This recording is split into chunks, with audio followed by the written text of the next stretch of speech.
નમસ્કાર, આપ જોઈ રહ્યા છો મંતવ્ય ન્યૂઝ અને હું છું આપની સાથે સ્મિતા। તો આ સાથે જો આપણે વાત કરવી છે આજે હાડકાની મજબૂતી કઈ રીતે રખાય તેના વિશે।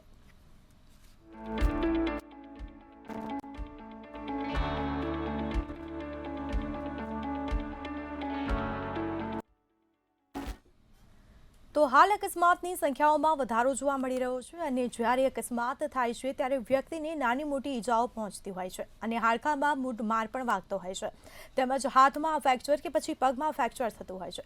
તેને લઈને શું સારવાર થતી હોય છે તેમજ હાડકાને મજબૂત કરવા માટે શું કરવું તેના વિશે જાણીશું આપણે ડૉક્ટર સત્યમ પટેલ પાસેથી, જેઓ એક ઓર્થોપેડિક સર્જન છે। જી સર, મંતવ્ય ન્યૂઝમાં આપનું સ્વાગત છે।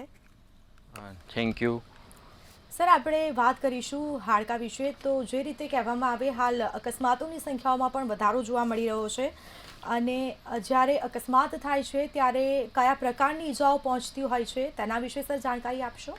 હા, સાચી વાત છે। આજકાલ આપણે જોઈ રહ્યા છે કે રોડ અકસ્માતના કેસીસમાં ડે બાય ડે વધારો થઈ રહ્યો છે।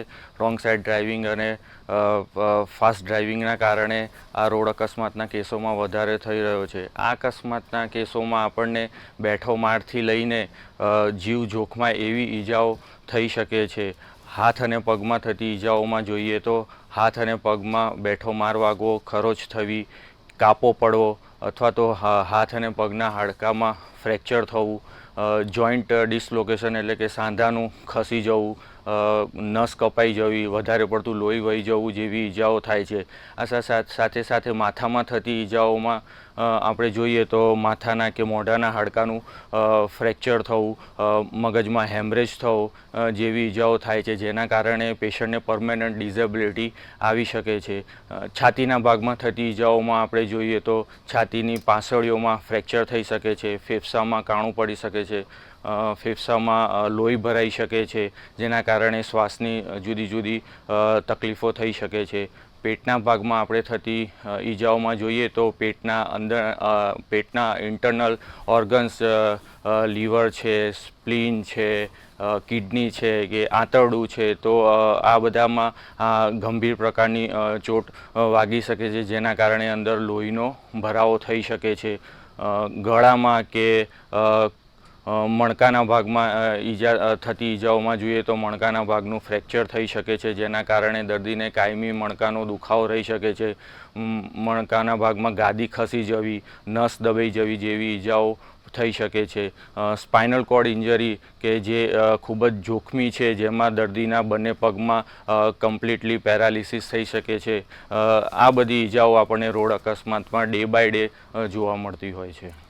જે રીતે આપણે વાત કરી કે બેઠો માર વાગવો અને તેને લઈને બેઠો માર વાગે છે તો હાડકાને કયા પ્રકારનું નુકસાન થાય છે સર?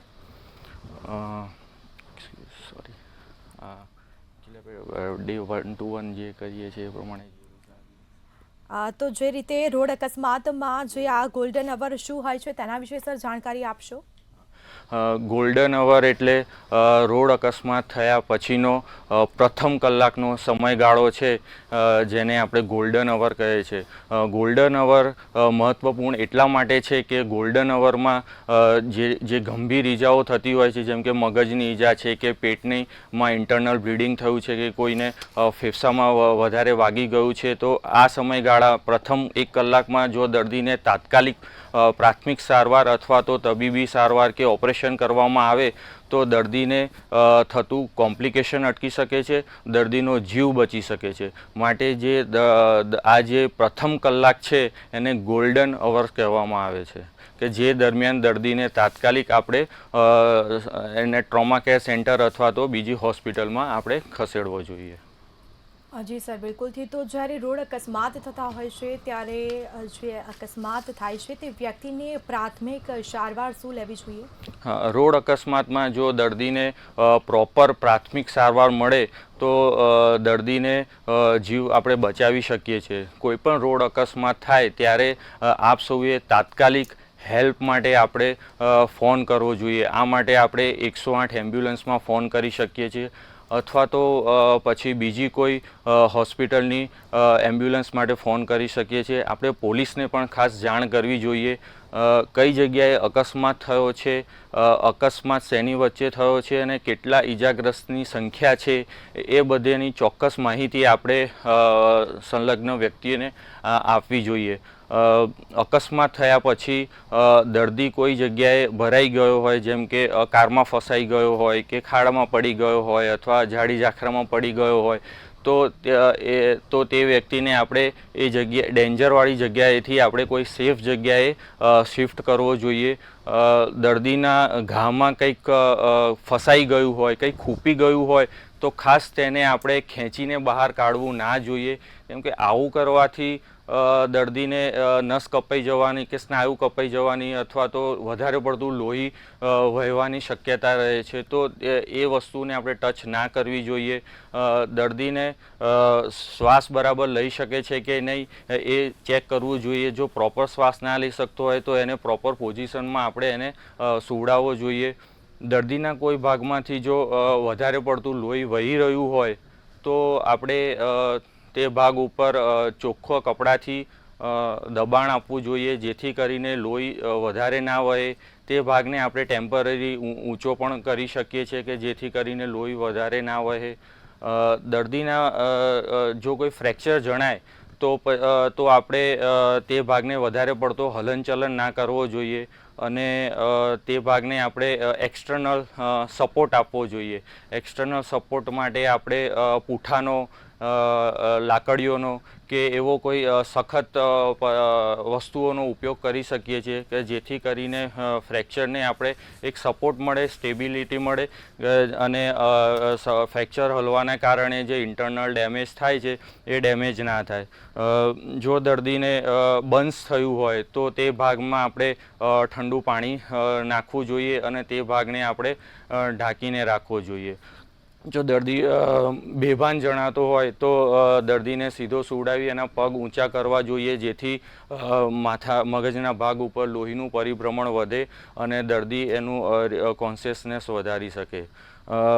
ખાસ દર્દીને સાથે વાતચીત કરતા રહેવું જોઈએ, તેને સાંત્વના આપવી જોઈએ અને જેટલું જલ્દી બને તેટલું દર્દીને એમ્બ્યુલન્સમાં હોસ્પિટલમાં આપણે શિફ્ટ કરવી જોઈએ.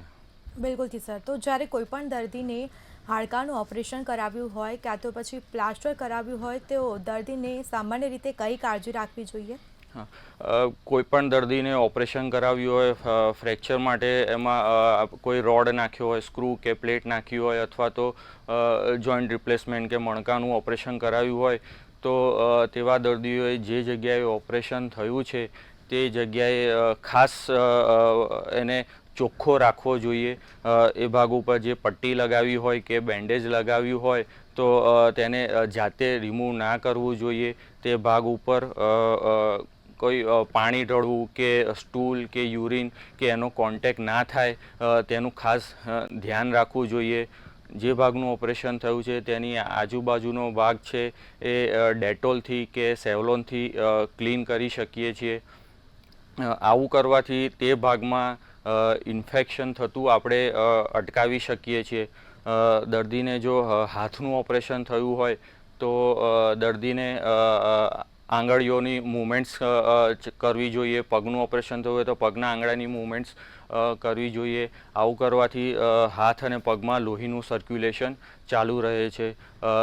જે ભાગનું ઓપરેશન થયું છે તે ભાગને આપણે ઊંચો રાખવો જોઈએ. હાથનું ઓપરેશન થયું હોય તો હાથમાં જે જોડી ડૉક્ટર્સ આપે છે તેમાં હાથ રાખવો જોઈએ. પગનું ઓપરેશન થયું હોય તો પગ નીચે આપણે 2 થી 3 ઓશિકા રાખવો જોઈએ. આ રીતે હાથ કે પગ ઊંચા રાખવાથી ઓપરેશનના ભાગમાં સોજો ઘટે છે અને તેમાં જે લોહી હોય એ વ્યવસ્થિત રીતે એનું પરિભ્રમણ થાય છે. જો કોઈ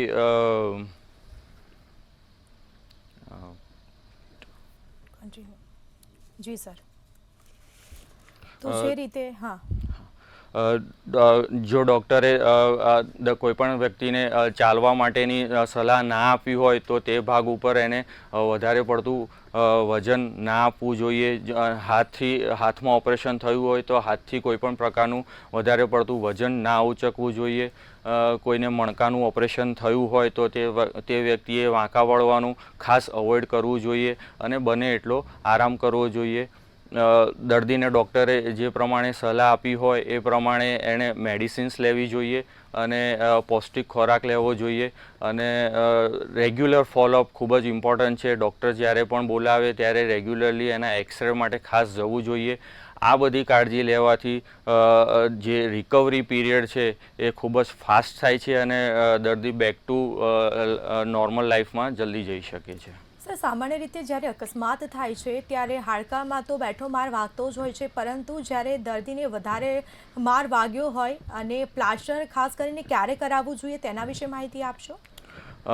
પ્લાસ્ટર ટ્રીટમેન્ટમાં મુખ્યત્વે જ્યારે પણ હાડકું ભાંગી જાય છે ત્યારે જો એમાં ઓપરેશન તુરંત ઓપરેશન શક્ય નથી તો એના માટે ટેમ્પરરી પ્લાસ્ટર આપવામાં આવે છે, જેના કારણે જે હાડકાનું છે એ હલનચલન અટકે છે અને દર્દીને થતો દુખાવો કે સોજો અટકે છે. અમુક વાર જ્યારે હાડકું ભાંગ્યું હોય છે ત્યારે સામાન્ય ક્રેક હોય તો તેવા કેસોમાં દર્દી ડૉક્ટર ફાઇનલ ટ્રીટમેન્ટ તરીકે પણ એક પ્લાસ્ટર આપે છે, જેના કારણે હાડકાનું હલનચલન ના થાય અને હાડકું નેચરલી એની રીતે સંધાઈ જાય. તો આવા કેસમાં ડૉક્ટર આપણને પ્લાસ્ટર આપતા હોય છે. જ્યારે સર પ્લાસ્ટર કરવામાં આવે છે ત્યારે હાડકું ક્યારે રિકવર થાય છે? જ્યારે મતલબ કે બોન તૂટી જતા હોય છે અને તેના લીધે આપણે પ્લાસ્ટર કરીએ છીએ, પરંતુ હાડકું કેટલા મહિનામાં રિકવર થતું હોય છે અને મતલબ કે હાડકાને કઈ રીતે મજબૂતાઈથી રાખી શકીએ આપણે? હાડકાને રિકવરી ઉંમર પ્રમાણે હાડકામાં જનરલી રિકવરી આવતી હોય છે. નાના છોકરાઓ કે નાના બચ્ચાઓમાં આપણે જોઈએ તો એમાં હાડકાના હિલિંગમાં એટલીસ્ટ 4 વીક્સ જેટલું લાગતું હોય છે અને એમને રિકવરી જલ્દીથી આવી જતી હોય છે. એડલ્ટ્સ કે પુખ્ત વયના લોકોમાં જોઈએ તો રિકવરી આવવામાં 2 થી 3 મહિનાનો સમય લાગી શકે છે અને જો વ્યક્તિની ઉંમર વધારે હોય 60 કરતાં વધારે વ્યક્તિની ઉંમર હોય તો તેવા કેસોમાં રિકવરી આવતા 4 મહિના કે 5 મહિનાનો સમયગાળો લાગી શકે છે. બિલકુલથી સર. તો જ્યારે ઓપરેશન કર્યા પછી વોર્નિંગ સાઇન હોય છે ત્યારે તરત ડૉક્ટરનો સંપર્ક કઈ રીતે કરી શકાય? વોર્નિંગ સાઇન્સમાં આપણે મુખ્યત્વે જોઈએ તો તમને જે જગ્યાએ ઓપરેશન કે પ્લાસ્ટર કરાવ્યું હોય તો એ ભાગ ઉપર વધારે પડતો સોજો આવે, તમને એકદમથી દુખાવો વધારે પડતો થવા માંડે, ઓપરેશન કર્યું હોય તે ભાગમાંથી લોહી નીકળે અથવા તો કોઈ દુર્ગંધ મારતું પ્રવાહી નીકળે કે પરુ નીકળે તો તેવા કેસમાં ડૉક્ટરનો સંપર્ક કરવો જોઈએ. ઓપરેશનવાળા ભાગ ઉપર તમને શૂન્ય પડી જાય અથવા ઓપરેશનમાં લગાવેલું પ્લાસ્ટર જો ઢીલું પડી જાય અથવા તો તૂટી જાય તો તેવા કેસીસમાં આપણે ડૉક્ટરનો તુરંત સંપર્ક કરવો જોઈએ. બિલકુલથી સર. તો હાડકાને આપણે મજબૂત રાખવા માટે કયો આહાર લેવો જોઈએ? આપણે જોઈએ તો હાડકામાં મુખ્યત્વે ખનિજ તત્વોમાં કેલ્શિયમ, વિટામિન D3, પ્રોટીન, પછી મેગ્નેશિયમ, કોલેજન, આ જે બધા મિનરલ્સ છે કે વિટામિન છે એ હાડકાને મજબૂત બનાવે છે. કેલ્શિયમ આપણે જોઈએ તો કેલ્શિયમ એ મુખ્ય ખનિજ છે હાડકામાંનો. કેલ્શિયમ આપણને દૂધ છે, પનીર છે, દહીં છે, છાશ છે, એટલે કે દૂધની મિલ્કની પ્રોડક્ટ્સ છે એમાંથી મળતા હોય છે. લીલી શાકભાજી છે એમાંથી પણ મળતા હોય છે. સરગવો છે, કેળા છે, અનાનસ છે, રાગી છે, તલ છે, આ બધામાંથી વધારે કેલ્શિયમ્સ મળતું હોય છે. જનરલી આપણે ડે ટુ ડે લાઈફમાં 1 ગ્રામ જેટલું કેલ્શિયમ જરૂરી હોય છે. જો વ્યક્તિ પ્રેગ્નન્ટ હોય અથવા બ્રેસ્ટ ફીડિંગ કરાવતી હોય અથવા તો એમની ઉંમર 60+ હોય તો તેવા કેસીસમાં વધારે કેલ્શિયમની જરૂર હોય છે. તો આ બધા આહાર લેવાથી આપણા બોડીમાં કેલ્શિયમનું લેવલ વધે છે. પછી છે વિટામિન D3. વિટામિન D3નું કામ શરીરમાં આપણે જે કેલ્શિયમ લઈએ છીએ તે કેલ્શિયમનું એબ્ઝોર્પ્શન એટલે કે શોષણ કરવાનું કામ છે, જેના કારણે બોડીમાં કેલ્શિયમની માત્રા વધે છે. આપણે અત્યારે જોઈએ છીએ કે વિટામિન D3ની ઘણી ઉણપ જોવા મળતી હોય છે અને વિટામિન D3નો મૂળભૂત સ્ત્રોત અને ફ્રી સોર્સ એ છે સનલાઇટ. અત્યારે આપણી સનલાઇટ એક્સપોઝર પણ ખાસું ઘટી ગયું છે, એટલે હું ખાસ સલાહ આપું છું કે જે સવારનો 7 થી 10 કલાકનો જે સમયગાળો છે તેમાં એટલીસ્ટ 20 થી 30 મિનિટ સુધી આપણે સન એક્સપોઝર એટલે સૂર્યપ્રકાશનું એક્સપોઝર રાખવું જોઈએ, જેથી કરીને આપણા શરીરમાં વિટામિન D3નું લેવલ વધે. આપણા જે જોઈન્ટ્સ છે, જોઈન્ટ્સમાં અંદર કોલેજન હોય છે અને પ્રોટીન્સ હોય છે. તો પ્રોટીન્સ માટે આપણે કઠોળ છે, એગ્સ છે એ લઈ શકીએ છીએ. કોલેજન માટે આપણે ફાઇબરવાળા જે ફ્રૂટ્સ છે કે વેજીટેબલ્સ છે એ આપણે વધારે લેવા જોઈએ. તો આ રીતે આપણે એમ જોઈએ તો એક બેલેન્સ ડાયટ લેવા જોઈએ, જેના કારણે આપણે હાડકાં અને સાંધા આપણા મજબૂત રાખી શકીએ. જી બિલકુલથી સર, જ્યારે કહી શકાય કે જ્યારે હાડકાં માટે વધારે કયું કેલ્શિયમ જરૂરી છે કે કોઈ બી અકસ્માત થયો હોય ત્યારે બેઠો માર વાગ્યો હોય હાડકામાં, તો આપણે જલ્દી તેની રિકવરી લાવી શકીએ, તેની માટે ખાસ કયો ખોરાક લેવો જોઈએ અને કયા વધારે કેલ્શિયમવાળા ફ્રૂટ કાં તો પછી શાકભાજી લેવા જોઈએ? I think I covered this.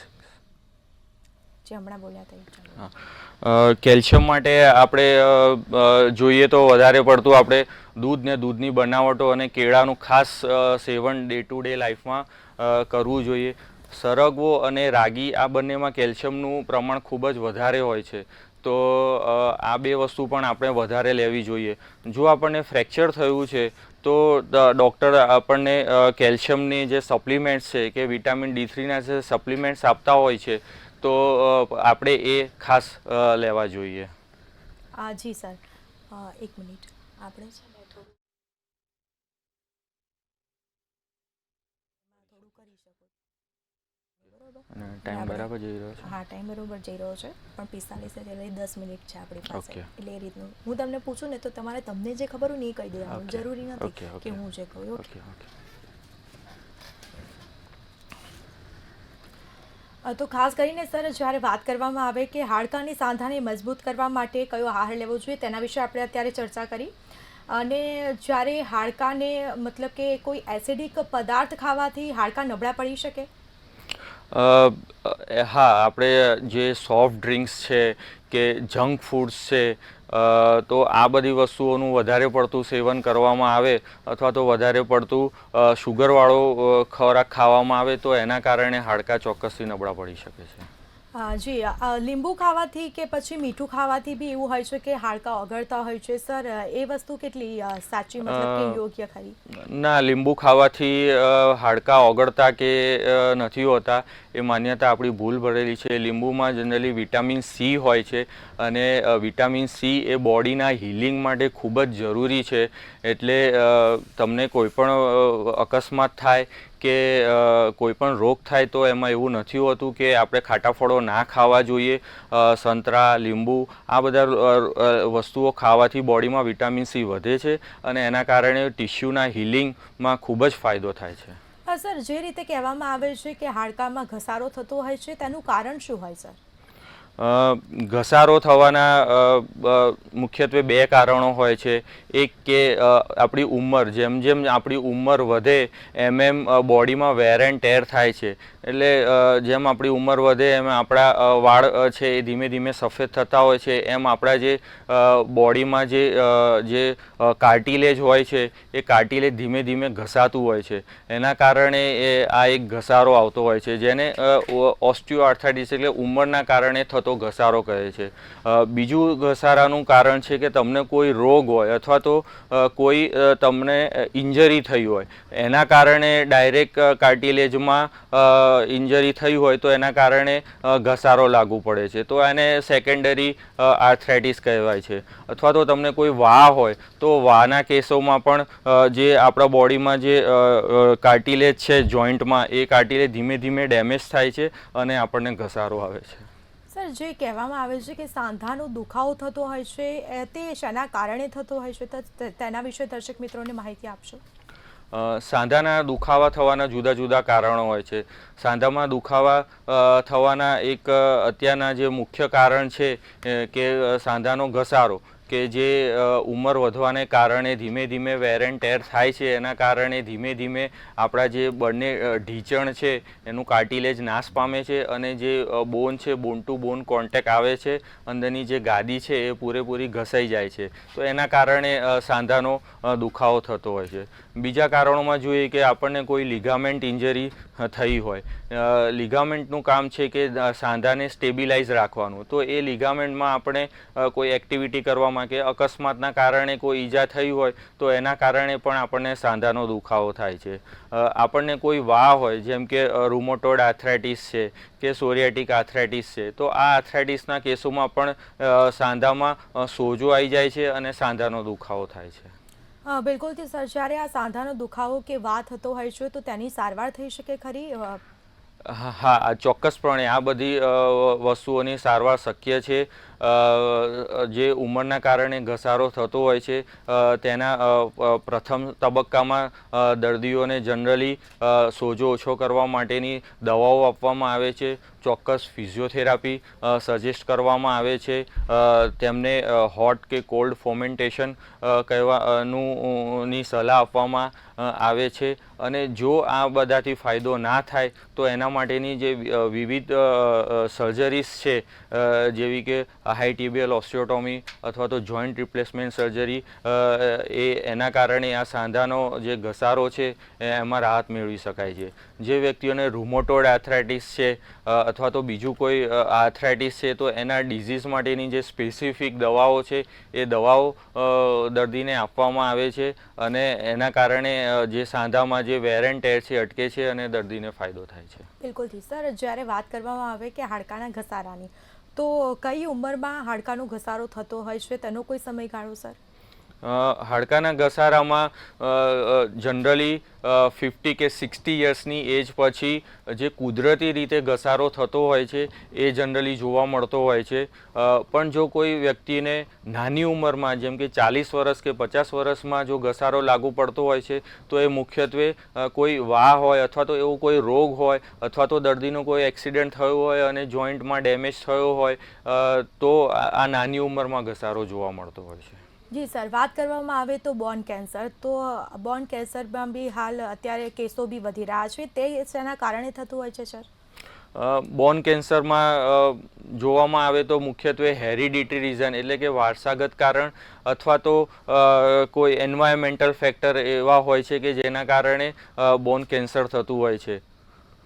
G બિલકુલથી sir, તો હાડકાને સ્વસ્થ રાખવા માટે ખાસ કરીને શું કરવું જોઈએ? એ બી અત્યારે યુવક યુવતીઓ છે તે જંક ફૂડનું એટલું બધું મતલબ કે આરોગતા હોય છે અને જંક ફૂડનું પ્રમાણ પણ એટલું વધારે છે, તો તેના લીધે નુકસાન થઈ શકે છે શરીરમાં. તો તેની સાવચેતી માટે ખાસ શું કરવું?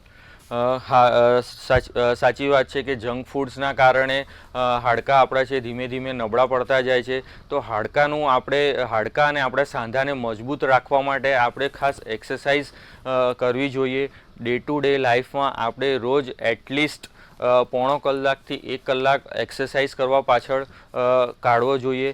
એક્સરસાઇઝમાં આપણે મુખ્યત્વે જોઈએ તો વેઇટ બેરિંગ એક્સરસાઇઝ, જેવી કે ચાલવું છે, જોગિંગ કરવું છે, જમ્પિંગ કરવું છે, દોરડા કૂદવા છે, આવી એક્સરસાઇઝ આપણે કરી શકીએ છીએ. સ્ટ્રેન્થનિંગ એક્સરસાઇઝમાં જોઈએ તો જીમમાં જઈને આપણે વજન ઉચકવાની એક્સરસાઇઝ છે એ કરી શકીએ છીએ. સાયકલિંગ છે, સ્વિમિંગ છે, આ બધી લો ઇમ્પેક્ટ એક્સરસાઇઝ પણ આપણે કરી શકીએ છીએ. યોગા છે, સૂર્ય નમસ્કાર છે, આ બધી એક્સરસાઇઝથી બોડીની અને સાંધાની ફ્લેક્સિબિલિટી વધે છે અને સાંધાને બોડીને સ્ટીફ થતું અટકે છે. એક વસ્તુ ખાસ કહેવા માંગીશ કે એક્સરસાઇઝ કરતી વખતે કે જીમમાં એક્સરસાઇઝ કરતી વખતે ખાસ ધ્યાન રાખવું જોઈએ કે એને પ્રોપર ગાઈડન્સ પ્રમાણે કરવી જોઈએ. ઓવર એગ્રેસિવ ટ્રેનિંગ ના કરવી જોઈએ, કેમ કે ઓવર એગ્રેસિવ ટ્રેનિંગ કરવાના કારણે પણ કમરનો દુખાવો, કમરમાં ગાદી ખસી જવી કે ગરદનમાં દુખાવો, એવા કેસીસ પણ જોવા મળતા હોય છે. તો ખાસ કરીને જો આપણે કોઈ સ્ટ્રેન્થ બિલ્ડિંગ એક્સરસાઇઝ કરીએ છીએ તો એના માટેના પ્રોપર ટ્રેનરની પાસે કરવી જોઈએ અને એના માટેનો જે પ્રોપર ડાયટ છે એ પણ સાથે સાથે લેવો જોઈએ. તો જે બોન અને આપણે સાંધા છે એની હેલ્થ જળવાઈ શકે છે. જી સર, તો બિલકુલથી જે રીતે ડૉક્ટર સત્યમ પટેલે આ માહિતી આપી કે હાડકાને મજબૂત કરવા માટે શું કરવું જોઈએ, કયા આહાર આપણે આરોગવું જોઈએ, કયા ફ્રૂટ્સ ખાવા જોઈએ, કેટલા વિટામિન્સ જરૂરી છે, તેના બદલ આપનો ખૂબ ખૂબ આભાર sir. Thank you very much. તો આ સાથે હેલ્થ એન્ડ વેલ્થમાં ફરી મળીશું એક નવા મુદ્દા સાથે. મને રજા આપશો. નમસ્કાર.